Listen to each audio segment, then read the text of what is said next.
اے خداوند میں تجھ ہی کو پکاروں گا، اے میری چٹان تو میری طرف سے کان بند نہ کر۔ ایسا نہ ہو کہ اگر تو میری طرف سے خاموش رہے تو میں ان کے مانند بن جاؤں جو پاتال میں جاتے ہیں۔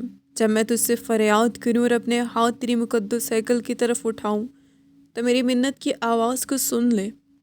مجھے ان شریروں اور بد کرداروں کے ساتھ گھسیٹ نہ لے جا جو اپنے ہمسایوں سے صلح کی باتیں کرتے ہیں مگر ان کے دلوں میں بدی ہے۔ ان کے افعال و اعمال کی برائی کے موافق ان کو بدلہ دے۔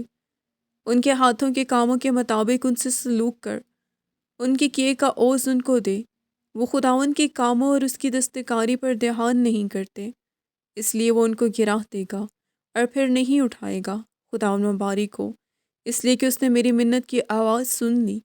خداوند میری قوت اور میری سپر ہے، میرے دل نے اس پر توکل کیا ہے، مجھے مدد ملی ہے، اسی لیے میرا دل نہایت شادمان ہے اور میں گیت گا کر اس کی ستائش کروں گا۔